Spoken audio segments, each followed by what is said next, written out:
Hello book lovers, welcome to Uncommon Reader. My name is Daniela and today I'm here to talk to you about some of my summer reads that so far haven't been great hits. So I'm talking about maybe not 4 or 5 stars. And I'm actually going to start with a book that I finished late June. In English, the book is called Bolla. In Italian, it's L'invisibili, Invisible, The Invisible, by Pajtim Statovci. I hope I pronounced it correctly. So, although I recognize Statovci style, which being really brilliant writing, he's actually born in Kosovo and now he lives in Finland. And he has won a few awards, so he's a very promising author, definitely. And again, I did enjoy his style. The problem with this book was, for me, one of the protagonists, I really couldn't understand him at all. This actually was one of the books I chose as the 5 books to celebrate Pride Month, which was among my June videos. So I will link it here and you will find it on the info box as well, if you're curious. This is the story of 2 men. Arsim has just gotten married, and just to make his parents happy, he found this girl that was very amiable and submissive. So he was fine with that, but it happens that he meets Milos. And Milos is a ray of sunshine in his life because he's a very outgoing and happy person and very positive. So somehow, being the opposite, Arsim is very attracted by him. And they hit it off. They start kind of a relationship. Unfortunately, though, right soon after, Arsim's wife announces that she's pregnant.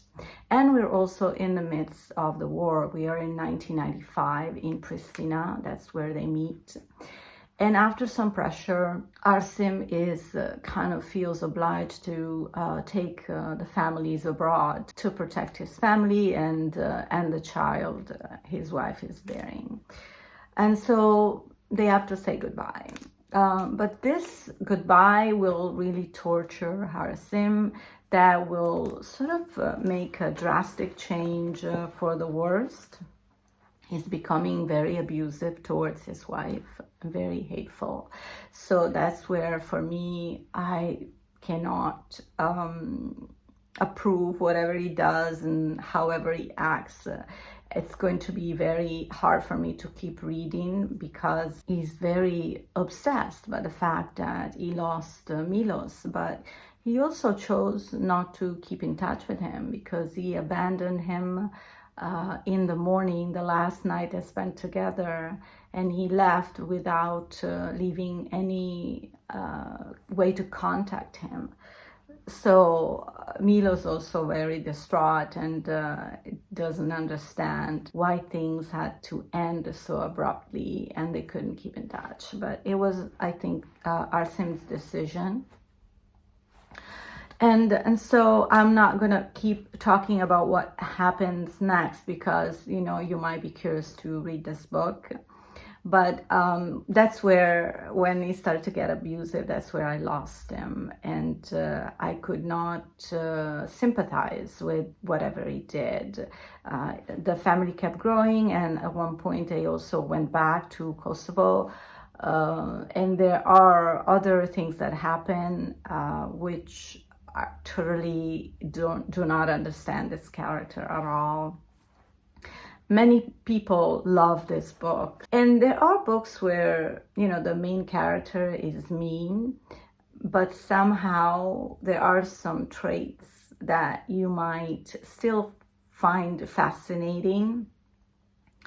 And I couldn't find them in this book. So I don't know if you have read this book, Bolla. I know you must probably not know about this book much in USA, or if you are in Europe and you know this author, I would love to hear what you're thinking. But what I'm taking away from this book is that, you know, it doesn't really serve you to be mean or arrogant. It's not going to take you anywhere. It feels like you're just going to go down on this spiral where you're sort of self-destructing yourself. So and dialogue and communication, it's so important. So don't leave things unsaid, you know. So I guess that I've taken something from this book, although the character for me was definitely one to remember as a bad character. So whenever I'll do a book tag, I remember about him.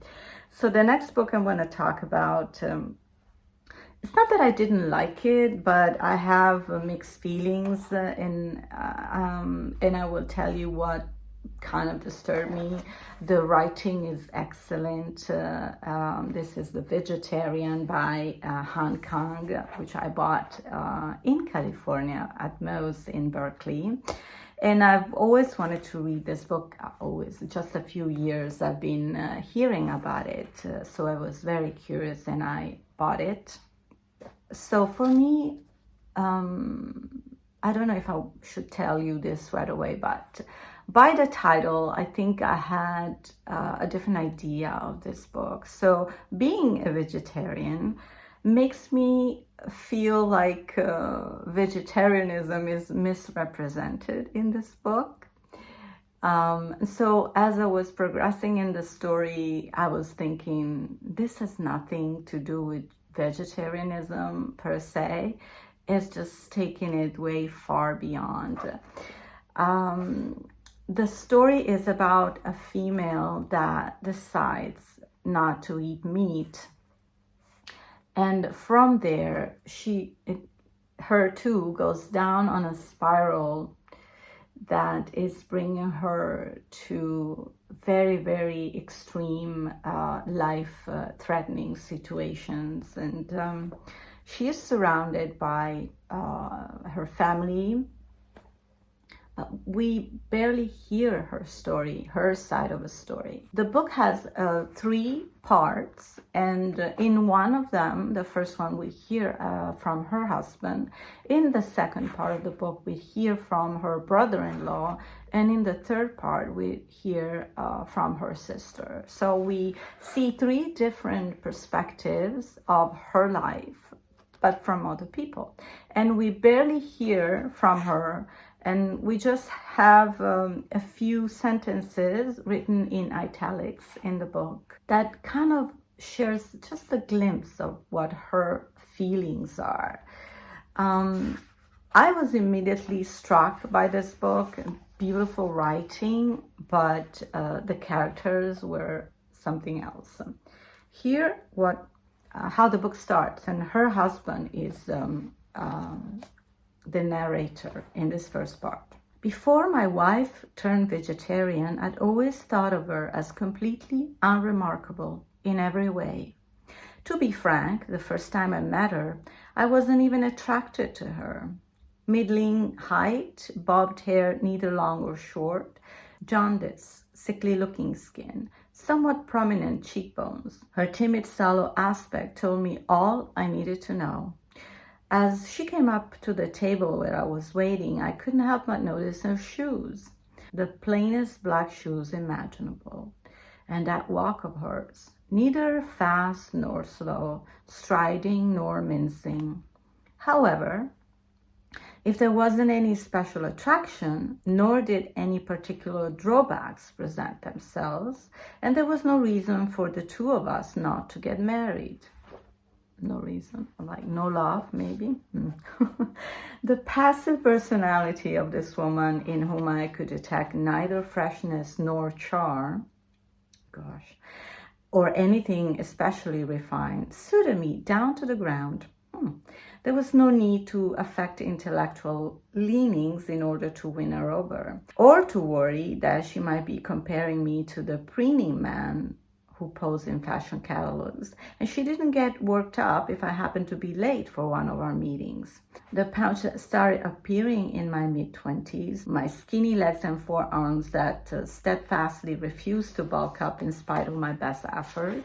The inferiority complex I used to have about the size of my penis. I could rest assured that I wouldn't have to fret about such things on her account. So he keeps going on and on talking about, how terrible his wife is. And during this first part, we see her transformation. This is when she decides that she's not going to eat meat and she's not going to purchase it. So there's not going to be meat at the house for her husband anymore.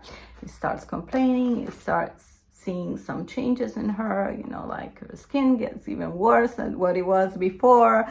And her behavior is very erratic, very strange and hectic. And all she says as an explanation about her change of heart is that she had a dream. That's what she communicates. But there is a little phrase that she shares in the book, but not to her husband. It's just written in italics. And we very seldomly, hear what's in her mind. And we just hear it at the beginning of the book, then it will be a total mystery what she's going to go through. My wrist is okay. It doesn't bother me. The thing that burst is my chest. Something is stuck in my solar plexus. I don't know what it might be. It lodged there permanently these days. Even if I stop wearing a bra, I can feel this lump all the time. No matter how deeply I inhale, it doesn't go away. Yells and holes threaded together, layer upon layer, are enmeshed to form that lump because of meat. I ate too much meat. The lives of the animals I ate have all lodged there, blood and flesh. All those butchered bodies are scattered in every nook and cranny, and though the physical remnants were excreted, their lives still stick stubbornly to my insides. One time, just one more time, I want to shout. I want to throw myself through the pitch black window.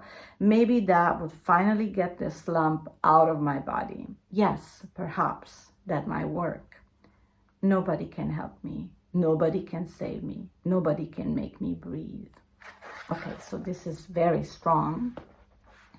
And I feel her pain. When I turned vegetarian, I had this sort of very emotional struggle that you feel so guilty that, you kept eating animals that are living beings, right? So, but I don't want to go there because that's a very,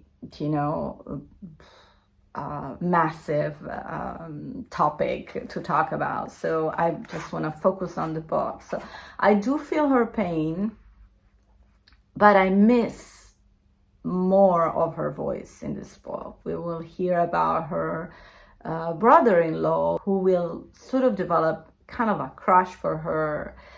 And then we'll hear from her sister, the only person that I felt was really trying to help her, although she couldn't understand what was wrong with her because she couldn't communicate with her family all of this pain. She would only tell them, I had a dream.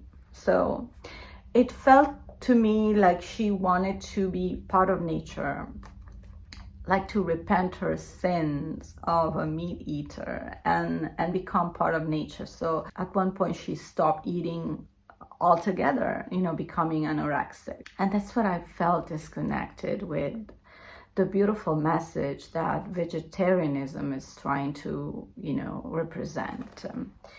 And I'm not judgmental, okay? I know it's very difficult to connect with certain philosophies, and some of our cultural habits are very, very strong, and it's going to be quite impossible to dismantle.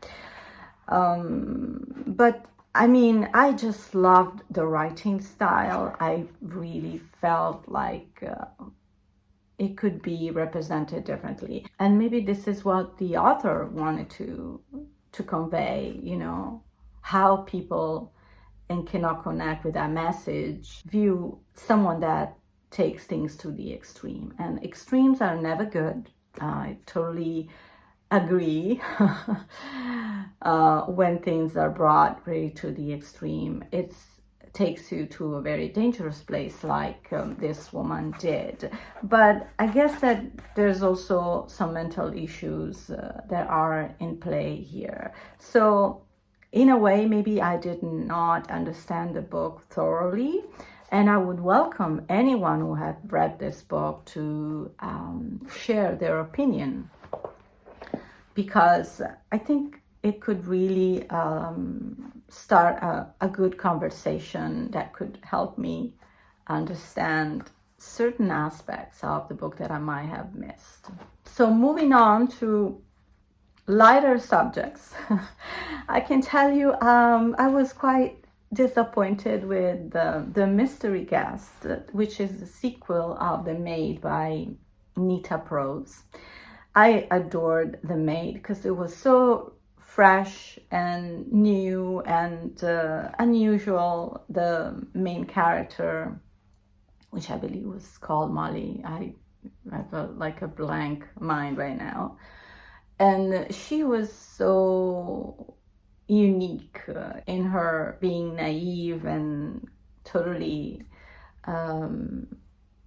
out of touch with reality, because she was nested by her grandmother. She was an orphan, and somehow she manages to, you know, work at this major hotel, 5-star hotel. And in this sequel, which is also a mystery, she is the head of the maids, so she made progress in her career despite her being sort of, you know, kind of a little child and naive.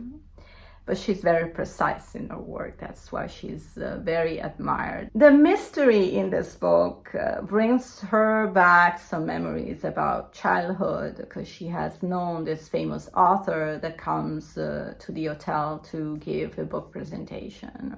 And so we go back and forth when she was little, and she would visit this author's home with her grandmother, who was a maid at the house.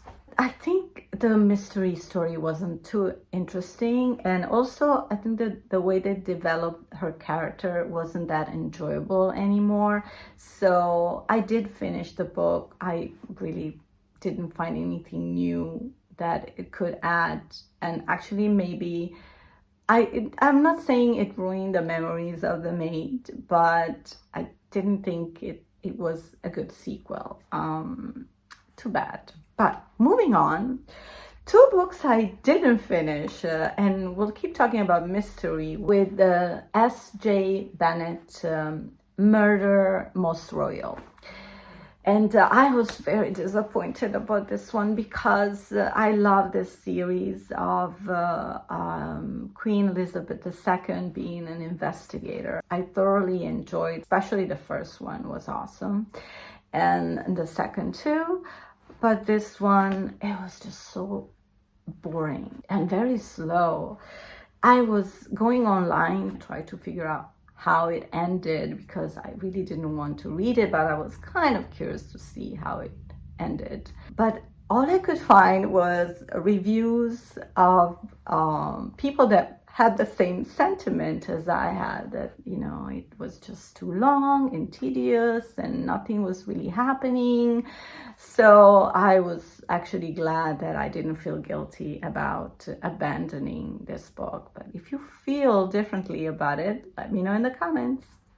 So the last book I'm going to talk about is another book that I abandoned, and it is The Baroness by Han Rothschild, which is one of my favorite authors. I actually enjoyed everything I read from her so far. But this book, I think I was sort of expecting to be really focused on her grand aunt, Nika. Instead, it was kind of a story of her whole family, and I kind of didn't have the patience to go through. It also is written more like a biographical book without any narrative to it, with a lot of notions and dates and little events. And so for me to read a book like that, I probably would need more time. I don't like to dedicate a lot of time during my day to books that are sort of like only notion facts. I kind of tend to like biographies when they are narrated in a fictional style. And it's okay if they have here and there things that really didn't happen, but it sort of makes the story more appealing to a reader.